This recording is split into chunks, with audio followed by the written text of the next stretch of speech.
Good morning students. In this video we will talk about second type of connective tissue in our body which is lymph. जो first type का fluid connective tissue हमने पढ़ा था that was blood. हमारी body में blood के अलावा एक और फ्लूइड कनेक्टिव टिश्यू घूमता है जिसको क्या कहा जाता है, lymph. And this tissue is also involve in transportation. अब लिम्फ की फॉर्मेशन कैसे होती है?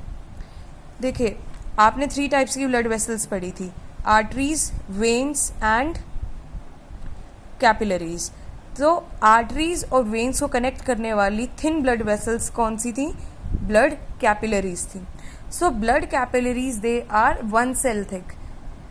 तो ये ब्लड वेसल्स जो होती हैं capillaries, they are very thin and they are in very close contact with our body cells.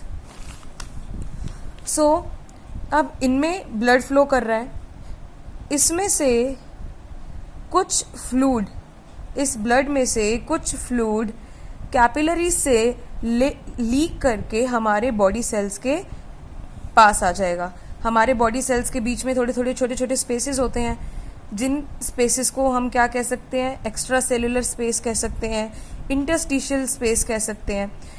सो इसी वजह से इस फ्लूइड को, क्योंकि ये हमारे सेल्स के बीच में बह रहा है, इसीलिए इसको इंटरस्टिशियल फ्लूइड भी कहा जाता है या एक्स्ट्रा सेल्युलर फ्लूइड भी कहा जाता है और टिश्यू फ्लूइड भी कहा जाता है, क्योंकि ये हमारे टिश्यू के बीच में घूम रहा है. देन ये टिश्यू फ्लूइड जब लिम्फ वेसल के पास चला जाता है तब इसी टिश्यू फ्लूइड को क्या कहा जाता है, लिम्फ कहा जाता है. एंड लिम्फ फाइनली वेन में चला जाता है, बिकॉज लिम्फ वेसल ओपन होती हैं लार्ज वेन्स के अंदर. सो लिम्फ फाइनली वेन्स में चला जाता है. वेन्स में क्या घूम रहा है, ब्लड घूम रहा है. तो लिम्फ अगेन किसके साथ मिल जाता है, ब्लड के साथ मिल जाता है, और वेन ब्लड को कहाँ ले जाती है, हार्ट की तरफ. So what is the difference between lymph and the blood? So in comparison to blood, lymph contains lesser proteins because only smaller proteins are leaked out from the blood capillaries. Large proteins are unable to leak out. Then blood is made up of 4 components, which is plasma, white blood cells, red blood cells and the platelets. Out of these, only plasma and white blood cells are leaked out from the blood vessels. Platelets and RBCs does not leak out. So that is why platelets and red blood cells, they are absent in lymph. And because red blood cell is absent in lymph, the lymph is pale in color or straw colored. Red blood cells makes blood red, but because these are absent in lymph, so lymph appears to be pale in color.